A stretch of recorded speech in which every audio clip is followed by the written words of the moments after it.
আমাদের যে বসবাসের যে অবস্থা, বসবাসের কোনো ধরেন আমরা একটা পরিকল্পিত নগরায়ণ করতে চাই, যে নগরের মাধ্যমে একটা সুস্থ, আমাদের সন্তানেরা সুস্থ পরিবেশের মাধ্যমে বড় হতে পারে। আমরা আমরা আমরা আমরা কিন্তু একটা সম্প্রীতিমূলক রাষ্ট্র সত্তা করে তাই, যেখানে সবার মতামতের ভিত্তিতে আমরা দেশ পরিচালনা করব।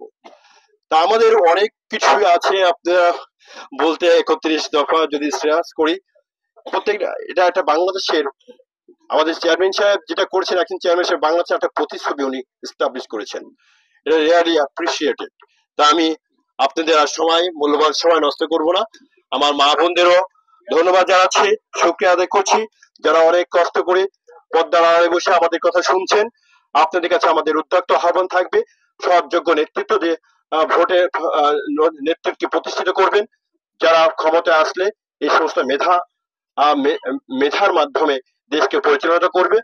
আপনারা সেই দিকে বিবেচনা করবেন, সবার উদ্দেশ্য সৎ, যোগ্য, যোগ্যতার মধ্যে মেধা, আমি ভালো মানুষ, আমি দেশপ্রেম বোধ আছে, কিন্তু আমি একটা এমপি হতে গেলে কি হতে হয়, একটা লেজিসলেটর, আইন প্রণেতা, নীতি নির্ধারক একটা দেশের। এর অর্থ নয় যে আমি এমপি হয়ে আমি রাস্তাঘাটের জন্য আমি স্কুল কলেজ বা এগুলো করে করবো, তা নয়। এতে কিন্তু দেশের উন্নয়ন হয় না।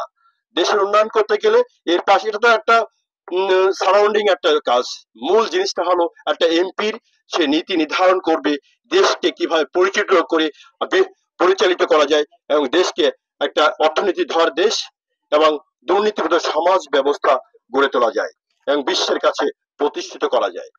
আমরা ক্ষমতায় আসলে দুর্নীতির বিরুদ্ধে আমরা জিরো টলারেন্স, কোনো সন্ত্রাস আমরা রাখবো না, কোনো সন্ত্রাস হবে না। এবং আপনারা আমাদের যে ভোটাররা, একটা কথা আপনাদের কাছে আমার উদ্যোক্ত অনুরোধ থাকবে, আওয়ামী লীগের ভাইদের, যারা আওয়ামী লীগ করছে তাদের একটু অপরাধ না, আওয়ামী লীগ করা একটা অপরাধ না। অপরাধ কোনটা? অপরাধ তার যে সে যে অপরাধ করে, যে পাপ করে, সেটি পাপীকে নয়, পাপকে ঘৃণা করো। আমাদের পাপকে ঘৃণা করতে হবে। যে অন্যায় করেছে তার পানিশমেন্ট তো সে হাসিনা এবং তার দোষররা অলরেডি চলে গেছে। আমাদের ভাই বোনেরা যারা আছে সবাই মিলেমিশে সবাইকে নিয়ে একসঙ্গে চলবো। ইভেন কি আপনারা জামাত ভাইদের কাছেও দাওয়াত দিবেন। জামাত করলেই ভেস্তে যায় এরকম না, আমি সমালোচনার দিকে যাচ্ছি না। আমরা জামাত করি না এই জন্য আমরা জাহান্নামে তো যাবো না। আমরা যদি, আমার ইমান যদি ঠিক থাকে, আমি যদি ইমানের হাকিকতে চলতে পারি, আর আমরা ইসলামিক রাষ্ট্র প্রতিষ্ঠিত করতে পারি, যে ভাইটা বলে গেছেন, খুব সুন্দর কথা বলেছেন, ইসলামিক রাষ্ট্র পরিচালনা করতে গেলে হুজুরদের শুধু দরকার হয় না, আমরা করতে পারি। আমরা যদি সেই পথে চলতে পারি খুবই ভালো। ইসলামিক পন্থা যদি আমরা চলতে পারি, দেশে দুর্নীতি, দুঃশাসনটা বন্ধ হয়ে যাবে। ইনশাল্লাহ আগামীতে আমরা সুন্দর একটা বাংলাদেশ ইনশাল্লাহ বিনির্মাণ করব, এই প্রত্যাশা, এই আশা ব্যক্ত করে আমি আর বক্তব্য শেষ করছি। বাংলাদেশ জিন্দাবাদ, বাংলাদেশ জাতীয়তাবাদী দল জিন্দাবাদ, শহীদ প্রেসিডেন্ট জিয়া রহমান ওমর। আসসালামু আলাইকুম। আর একটা এর বাইরে একটা কথা বলবো, যদি আপনাদের কোনো প্রশ্ন থাকে,